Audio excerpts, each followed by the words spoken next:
Vem cá por perto E pra aí, veres essa cara? realidade. Esse doce de amargo tá espalhado aqui. E as pessoas se formarem fora.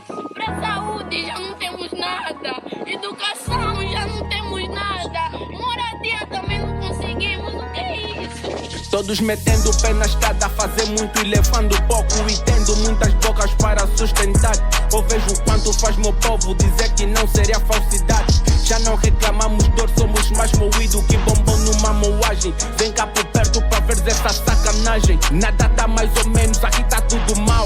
Mendigo a mendiga um pouco de pão, quando tu petróleo podia aproveitar. Será que todo o suor derramado ainda é pouco pra um pai rico como esse? Se aqui tu não tiveres padrinho, tu não és ninguém. Lançam vaga de emprego, mas não és associado por não seres filho do fulano. Aqui não é primeiro o angolano, por isso somos humilhados pelos estrangeiros. Por um pouco de farinha da nossa terra, câmbio aumenta mas não muda nada. Mais velhos dizem basta mas não dão passos pra frente. Dizem não se fala política, como não falar política se meu pai passou pelo mesmo que eu estou a passar. Tanta tristezas, tanta tristezas. Essa é a realidade que há nos guetos. Essa é a realidade que há nos guetos. Tanta tristezas, tanta tristezas.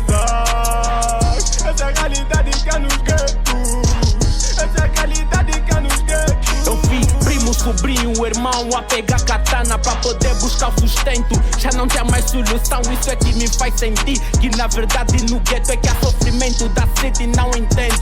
Então vem cá por perto, já disse nas estrofes, talvez não vais entender, mas eu não sou um revulso, só decidi falar tudo que eu tá sentindo e tudo que eu tenho visto. De promessa de melhoria, o povo tá carente, mas velhos ficam careca sem dente, com desejo de mastigar. Falam tanto de diamante, petróleo, até parecer não ter outros recursos. No exteriores falam tanto da beleza, porque não falam também das nossas desgraças? Até falar de saúde me sinto um porco, porque 80% está na lama, só que eles escondem o bolso. Tive que ouvir BC, Narciso e Valete pra perceber que são ativista social.